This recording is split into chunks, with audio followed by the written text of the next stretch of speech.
বোন পৃথিবী ছাড়ার আগে একটা চিঠি লিখে গিয়েছিল। চিঠিতে লেখা ছিল, আমার স্বামীর মতো স্বামী যেন প্রতিটা ঘরে জন্ম নেয়, এরকম স্বামী আর কোনো মেয়ে যেন না হয়। একটা মেয়ে কতটা আফসোস নিয়ে অভিযোগ নিয়ে কথাগুলা বলে ভাবনাহীন। আমি মা ভক্ত পুরুষদের খুবই ঘৃণা করি, কারণ তারা মেরুদণ্ডহীন কাপুরুষ। তাকে ভালোবাসবেন এটাই তো স্বাভাবিক, কিন্তু অতিরিক্ত মা ভক্ত করতে গিয়ে নিজের স্ত্রীর সাথে দিনের পর দিন যে অন্যায় করতেছেন, কি অস্বাভাবিক নয়? যেই পুরুষ মায়ের কথা স্ত্রীকে ত্যাগ করতে পারেন, অত্যাচার করতে পারেন, আমি মনে করি কোনো পুরুষ না, সে আস্তে একটা কাপুরুষ। একটা কথা মনে রাখবেন, আপনার মা আপনাকে জন্ম দিয়েছে ঠিকই, কিন্তু সারা জীবন আপনার মা আপনার সুখে দুঃখে পাশে থাকবে না। কোনটা এখন আপনি নিজের ঘরে দেখতে পাচ্ছেন। আপনার বাবার পাশে চিরসঙ্গিনী হিসাবে কিন্তু আপনার মাই থাকতেছে। আপনার মায়ের সাথে রক্তের সম্পর্ক, আর আপনার বউর সাথে হয়েছে আত্মার সম্পর্ক। তার জন্য মনে রাখবেন, একটা পরিবার তার পরিবারের সকলকে ছেড়ে আসে শুধুমাত্র আপনার সংসার গুছাবার জন্য, আপনার সংসারে কাজ করার জন্য, আপনার সেবা যত্ন করার জন্য, আপনার পরিবারের সেবা করতে, আপনাকে বাবা ডাক শোনানোর জন্য, আপনাকে সন্তানের সুখ আনা দুঃখ এনে দেওয়ার জন্য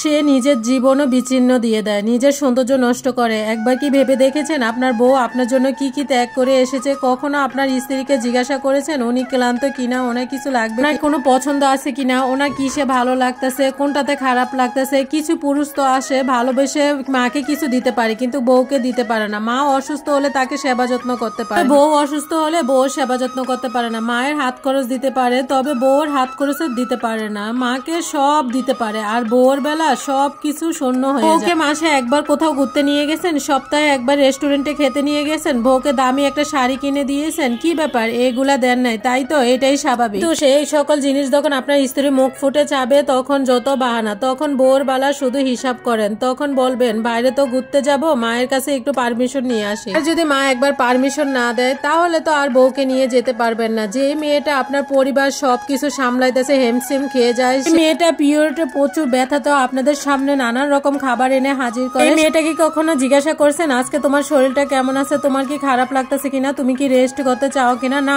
একদিনও জিজ্ঞাসা করেন না। আর এটা করারও কথা না, কারণ আপনি হয়েছেন কাপুরুষ। কারণ বউকে যদি আপনি টেক কেয়ার করেন, তাহলে আপনার বাসার লোক কি বলবে? কখনো কি একসাথে বসে গল্প করেছেন? কখনো কি একই বিছানায় থেকে চাহিদা ছাড়া কি কখনো ঝাপড়ে ধরেছেন? জানি এই সকল হয়ে ওঠে না। কখনো কি বলেছেন শাড়ি পরো, ঘুরতে যাবো, খোপা করো, তোমাকে বেলি ফুল এনে দিবে? এত বছর সংসার করেছেন, কখনো রাত্রে বাইরে থেকে ফিরার পর নিজের স্ত্রীর পছন্দ যেই ফুল, সেটা কি কখনো এনেছেন? বড় বড় গিফটের কথা বাদই দিলাম, এই ছোট ছোট জিনিসগুলা, এগুলা কি কখনো করেছেন? জানি এগুলা করার বেলায় আপনাদের মনে থাকে না। অনেক স্বামী আছে নিজের স্ত্রীকে শারীরিক মানসিক ভাবে আঘাত করে, কেন জানেন? সে মায়ের ভয়ের কারণে। কোনো কিছু করতে গেলে মা পছন্দ করবে না, মা মেনে নিবে না জন্য। তাই তো একটা কথা সবসময় মনে রাখবেন, আপনি যেমন আপনার মায়ের ছেলে, কারো স্বামী, কারো সন্তানের বাবা, পুরুষ তো সে যে সবার দায়িত্বটা বুঝে। অধিকাংশ পুরুষ তাদের স্ত্রীকে স্ত্রী বলে মনেই করে না, তার যে একটা চাওয়া পাওয়া থাকে সেটার দিকে খেয়ালই রাখেন। স্ত্রীকে স্ত্রীর মর্যাদা দিবেন, মায়েরকে মায়ের ভালোবাসা দিবেন, এক পাকে কখনো কিছু করবেন না। নিজের মায়ের কথা শুনে কখনো স্ত্রীকে জাস্ট করতে যাবেন না। আগে কোনটা সত্যি কোনটা এটা বুঝতে শিখেন।